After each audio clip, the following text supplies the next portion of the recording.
Mucho se habla del momento del pánico, de cómo las personas experimentan esa crisis de ansiedad, pero a veces nos falta hablar de qué hacer al día siguiente, cuando el miedo parece que se ha quedado flotando en nuestras venas. Hoy hablamos de qué hacer al día siguiente de tener un ataque de pánico.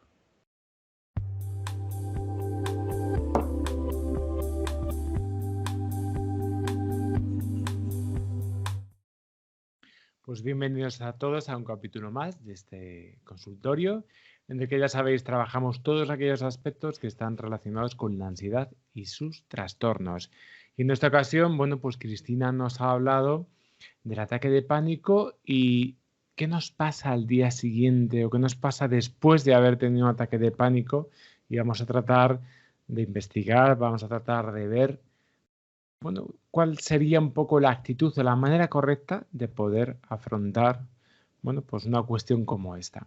Porque nadie está preparado para, por lo menos, estamos hablando del primer ataque de pánico, nadie está preparado para que el ataque de pánico venga. Normalmente la gente piensa que la ansiedad, bueno, pues es una cosa mucho más etérea, es una cosa que, bueno, pues que está, y que la gente dice que tiene ansiedad y que está nerviosa.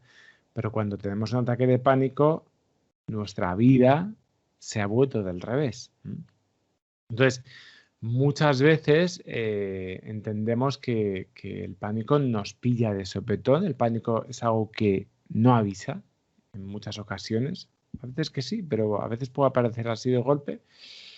Y muchas veces, pues eso, no sabemos qué ha sucedido y no sabemos cómo abordar esto. Bueno, muchas personas se están lamentando, se pasan lamentando el día que por primera vez tuvieron esa experiencia, ¿no? De tener un ataque de ansiedad. Ojalá nunca hubiese ido a casa de esa amiga, ojalá nunca hubiese fumado hubiese fumado cannabis en ese momento, ojalá no hubiese cogido el tren en ese día, pensando que, bueno, que fue un proceso fortuito y que eso de alguna manera les condenó para siempre, ¿no? Supongo que al principio lo que nos cuesta es aceptar, ¿no? Que esa primera experiencia, bueno, pues no dependía tanto de nosotros y que la vida nos demuestra, una vez más, que muchas veces lo que esperamos es muy diferente a lo que va a suceder. No tenemos el control de muchas cosas y sin embargo, ¿no? Sí tenemos el control sobre cómo vamos a reaccionar ante lo que nos sucede, Cris. Ujú. Sabemos que es muy difícil dejar de pensar en este tipo de experiencias. Hay veces que para determinadas personas se queda como una experiencia aislada que no deja demasiado inquieta a la persona, pero para muchas otras personas el ataque de pánico ha supuesto, como decíamos anteriormente, un antes y un después. En cuestión de segundos hemos sentido muchísima sintomatología, hemos sentido que nuestros pensamientos se disparaban contándonos cosas del todo catastróficas, así que vamos a entender que es una experiencia que puede ser muy difícil de asimilar. Hoy vamos a daros, como os hemos dicho anteriormente, una serie de pautas para poder gestionar mejor el día siguiente del ataque de pánico. Lo primero que os vamos a decir es que tienes derecho a tener miedo. Hemos vivido una experiencia compleja, muy intensa emocionalmente y es normal, no es nada extraterrestre que nos sintamos asustados. Y esto va a ser un primer gran paso, poder aceptar nuestras emociones y aceptar que después de una experiencia tan compleja como puede ser una primera crisis de ansiedad, es normal que nos encontremos asustados. Esto nos va a ayudar mucho a reducir esa angustia que producimos por el esto no nos debería de estar pasando y la culpabilidad de por qué me está pasando a mí, cómo hago para quitarme esto. A veces aceptar que es un momento en el que estamos experimentando determinadas emociones que son lícitas también nos ayuda a reducir la angustia que esto produce. Bueno, una segunda cuestión, un segundo punto que tenemos que tener en cuenta es que intentar controlar la ansiedad no es la mejor idea. Sabemos que las crisis de ansiedad han podido dejarte muy asustado y lo primero que vas a pensar y lo primero que vas a querer es que eso no se vuelva a repetir bajo ninguna circunstancia. Pero esta idea, paradójicamente, lo que va a propiciar es que sigas experimentando ansiedad. La crisis de ansiedad se alimentan de qué? Del miedo, ¿no? Y es importante que entienda que el miedo es algo que está ahí, que puede ser lícito, pero que no tiene por qué ser peligroso. De hecho, el miedo, lo máximo que te va a pasar de un ataque de pánico, pues ya sabes, es pánico, es miedo. Intentar controlar tu ansiedad no es una buena idea porque somos seres limitados y porque muchas veces no tenemos la capacidad de controlar nuestras emociones de la manera en cómo estamos idealizando. Fíjate que esto no es un acto volitivo, es decir, esto no es un acto de la voluntad. Uno no puede dejar de tener pánico o no porque uno quiera, sino porque uno aprende a gestionar de una manera adecuada y eficaz las diferentes emociones. Bueno, no te acuerdas, por ejemplo, y esto es la paradoja, está muy presente en muchos aspectos de nuestra vida. ¿No te pasa que cuando de repente te quieres dormir y precisamente te resulta más importante o más crucial esto de tener que dormir, más te cuesta? ¿No te das cuenta que esas cosas también pasan en muchos otros aspectos de tu vida? Bueno, pues vamos a intentar entender que control no va a ser la mejor respuesta. Gestión, comprensión, bueno, pues van a cambiar un poco este panorama. Y es que, como bien dice Rubén, lo peor que puede ocurrirte en un ataque de pánico es eso, tener pánico. Y si ya has sufrido ese ataque de pánico, que por eso estarás viendo este vídeo, ya sabes de qué va esto. No es una experiencia insoportable, no es una experiencia que va a acabar contigo. Y esto no significa que lo hayas pasado o que lo puedas pasar mal. Pero recuerda eso, lo que has descubierto es todo lo que puedes descubrir. No existe ese ataque de pánico definitivo que va a poder acabar contigo o que va a poder hacer que te vuelvas loco, todo aquello que has podido llegar a imaginar. También tienes que tener algo en cuenta. No existen ataques de pánico más grandes o más pequeños. Hay veces que nos asustamos más o que nos asustamos menos. Hay miedo que alimentamos más o hay miedo que alimentamos menos. Y te contaremos algo que yo creo que es importante. Generalmente el ataque de pánico que se vive de una manera más dura, generalmente es el primero, es el que nos deja más desconcertados y el que nos deja más asustados, pudiendo confundir lo que nos está ocurriendo con otra serie de vivencias, como puede ser la muerte o como puede ser la locura. Es importante que no te centres de manera obsesiva en lo que quieres evitar, es decir, que este ataque de pánico no sirva para que empecemos a quedarnos enganchados a la idea obsesiva de esto no me puede volver a pasar, sino que va a ser importante que entendamos qué dirección queremos escoger. Es decir, muchas veces la vida no se va a tratar de evitar que nos pasen cosas, sino más bien de decidir hacia dónde queremos ir. Tenemos que entender que cada vez que nos estamos sobreponiendo al pánico, que cada vez que seguimos adelante, aún teniendo miedo, lo estamos haciendo más pequeño. Otro aspecto importantísimo, aprende a darle un sentido real a la experiencia que has vivido.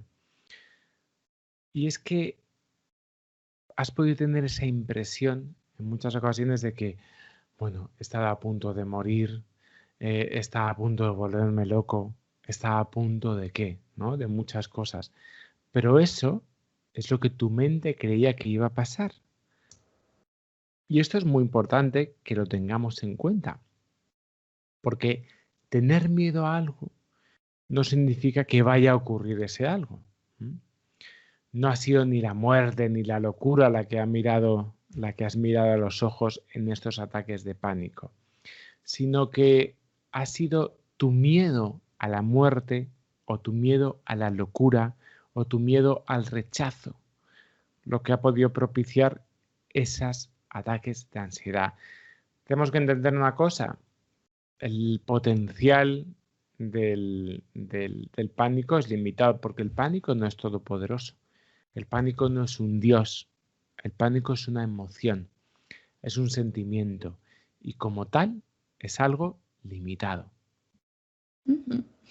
Otra de las cuestiones que debes recordar es que la evitación de lugares o de contextos puede derivar en una fobia. Mucha gente siempre nos dice que ojalá hubiese sabido también esto antes.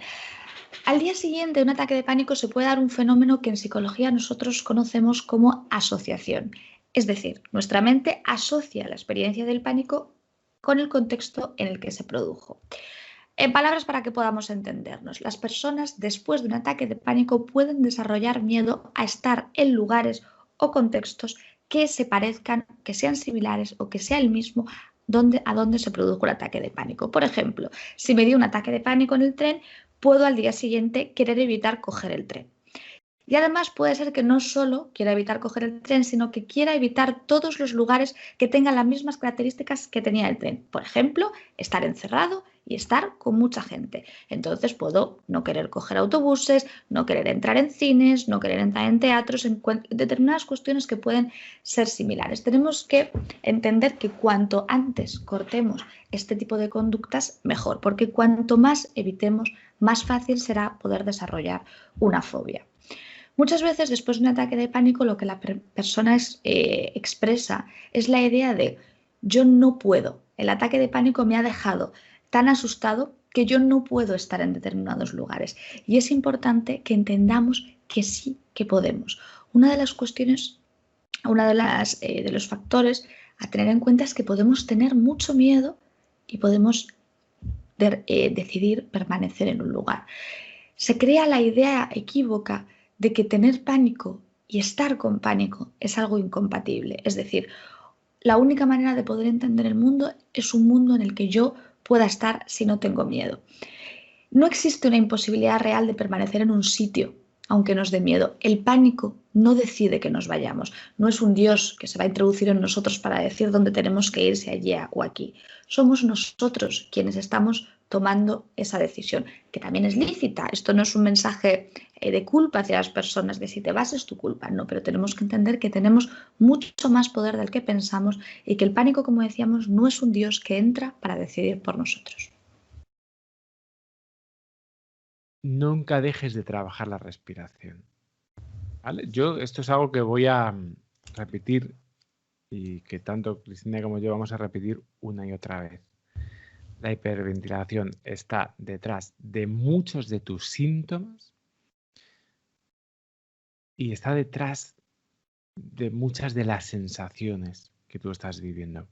Hablamos de la hiperventilación como aquella respiración que está por encima de nuestras necesidades, un exceso de oxígeno, una borrachera de oxígeno, es lo que vamos a tener. Y es que esto sí que va a estar detrás, como he dicho, de muchos de los síntomas que estamos sintiendo. Y cuanto mayor sea esa hiperventilación, bueno, pues más intenso va a ser pues, nuestras parestesias, nuestras taquicardias, nuestra sensación de ahogo, ¿no? Una de las primeras cosas que vamos a tener que ver en terapia es cómo respira la persona. Yo una de las cosas que observo es cómo están los hombros, pero también cómo es su ritmo respiratorio, si entrecorta mucho la respiración, si bosteza o no. Cómo es su manera de hablar, porque ahí vamos a ver que hay mucha chicha. Ahí debajo, vamos, hay una cantidad de información enorme antes de que, incluso más importante a veces de lo que nos pueda decir en un principio el paciente, que es muy importante, ojo, siempre estamos atendiendo, pero también es muy importante el cómo está. Y la respiración, y observar la respiración nos va a dar muchas claves para que luego le podamos ayudar, Cristina. Uh-huh. Y por último, tenemos que tener en cuenta algo. Es posible que podamos manejar por nosotros mismos la experiencia que hemos tenido, pero esto no siempre va a suceder. Y tenemos derecho a no saber qué hacer con las cosas que nos pasan y tenemos derecho a pedir ayuda. Esto es importante porque muchas veces cuando empezamos a ver que se está produciendo un verdadero problema, cuanto antes pidamos ayuda, más fácil también va a ser poder resolver el problema. Decía una compañera que a mí hay una frase que me gusta mucho que siempre dice, no es lo mismo pasarse un pueblo que pasarse 20 pueblos. Y es más fácil retroceder cuando nos hemos pasado un pueblo que cuando estamos muy lejos. Así que también es importante que teniendo en cuenta todos estos consejos, si lo podemos gestionar por nosotros mismos, fenomenal. Pero tenemos que entender que pedir ayuda no es un acto que tenga que ver con la debilidad, con el fracaso, con habernos convertido en personas dependientes, sino que pedir ayuda, recurrir a profesionales, es un acto de valentía, de reflexión y de compromiso con uno mismo. Así que hasta aquí nuestro vídeo de hoy. Como siempre os decimos, si queréis poneros en contacto con nosotros, podéis hacerlo a partir de nuestro correo electrónico, que es info@amadag.com, o nuestra página web, que es www.amadag.com. Y dos cosas últimas. La primera es que vamos, ya lo tendréis que saber a estas alturas. Y si no es porque es el primer vídeo que veis. Pero tenemos una app. ¿Y cómo se llama esa app? La teoría de la mente. Y la teoría de la mente la tenéis tanto en iOS, en la tienda de iOS, como en la tienda Android, en el Google Play. Y nada, ponéis la teoría de la mente y tenéis acceso a todos nuestros contenidos. Y además, últimamente lo digo, la hemos dejado, yo creo que mucho más bonita. Y más clara también. Y lo segundo es que también deciros que suscribiros al canal, porque si suscribís al canal, bueno, pues vais a tener también las notificaciones cada vez que hagamos un vídeo nuevo. Así que, ¿a qué estamos esperando? Así que nada más, nos vamos a ver en el siguiente vídeo. Hasta el próximo.